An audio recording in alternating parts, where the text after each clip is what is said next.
कौवा शनिदेव का वाहन माना जाता है। शनिदेव जो कर्मों के अनुसार फल देने वाले देवता हैं, उनके साथ कौवे का गहरा संबंध है। कौवा किसी भी खाने को बिना परखे नहीं खाता। वो सिर्फ स्वाद के लिए नहीं, जांच के बाद भोजन ग्रहण करता है। यही विवेक और न्याय का प्रतीक है जो शनिदेव के स्वरूप से जुड़ा हुआ है। शनि भी कर्मों की जांच पड़ताल करके फल देते हैं। जैसे शनि दंड देने से पहले पूरी जांच करते हैं, वैसे ही कौवा भी भोजन लेने से पहले उसे परखता है। कौवा को पितरों का प्रतीक भी माना जाता है। श्राद्ध के समय सबसे पहले कौवे को बुलाया जाता है। कहा जाता है, अगर कौवा श्राद्ध का अन्न खा ले तो पितर तृप्त होते हैं। ये इस बात की ओर इशारा करता है कि कौवे के माध्यम से आत्माओं से संपर्क होता है। शनिदेव स्वयं भी पूर्वजों और कर्मों की गति के नियंता माने जाते हैं। कौवा एक ऐसा पक्षी है जो न शांति से बैठता है न विश्राम करता है। वो हमेशा खोज में रहता है, जैसे कोई तपस्वी जो जीवन की परीक्षा लेता हो। शनिदेव भी वही करते हैं, सिखाते हैं, तपाते हैं और फिर शुद्ध करते हैं। संस्कृति में संकेत शनि अमावस्या या शनिवार को कौवों को भोजन देना शुभ माना जाता है।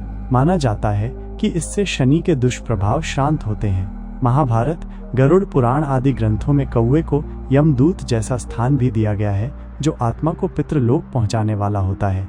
कौवा कोई साधारण पक्षी नहीं, वो कर्म, पूर्वज और न्याय, इन तीनों का दूत है। इसलिए वो शनिदेव का वाहन है, क्योंकि वो जीवन को स्वाद से नहीं, चेतना से परखता है। कभी देखा है तूने उस काले पंखों वाले परिंदे को, जो किसी फूल सा सुंदर नहीं, न जिसकी बोली में रस है, फिर भी हर श्राद्ध में उसका पहला निवाला होता है, हर तर्पण में उसका आमंत्रण होता है। क्यों?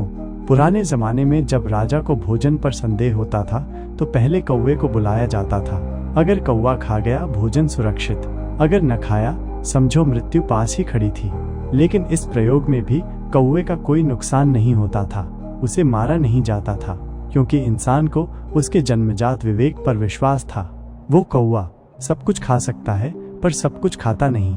उसे हर दाने की तह में दिखता है जीवन या जहर, क्योंकि उसमें है एक गहरी चेतना जो न भूख से दबती है न स्वाद से बहकती है। यही उसका तप है। अब तू सोच, तुझे क्या क्या परोसा जा रहा है जीवन में। विचारों का भोजन, मीडिया का जहर, रिश्तों का दिखावा और नाम का नकली स्वाद, तू सब निगल रहा है बिना परखे, बिना सोचे।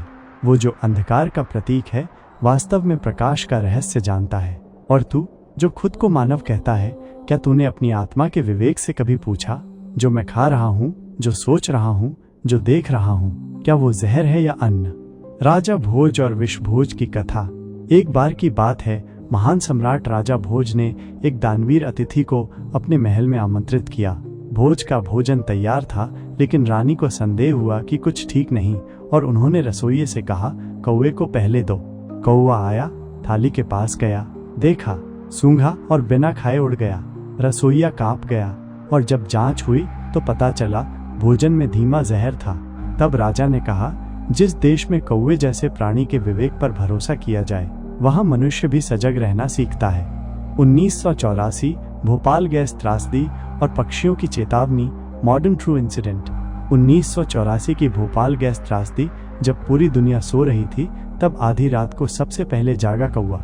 हजारों कौवे अचानक अपने बसेरों से चीखते हुए उड़ने लगे। कुछ मरते गए, कुछ भागते गए, और इंसान, वो तब जागा जब जहर उसके फेफड़ों में उतर चुका था। इस धरती पर कई बार जानवर चेतावनी देते हैं, लेकिन हम जो खुद को सर्वोच्च बुद्धि कहते हैं, अक्सर सबसे आखिरी में समझते हैं। संसार की थाली में सब कुछ मिलेगा, अमृत भी और विष भी, पर जो कौवे की तरह जागरूक होगा वही बचेगा, वही मुक्त होगा, और वही वास्तव में मानव होगा।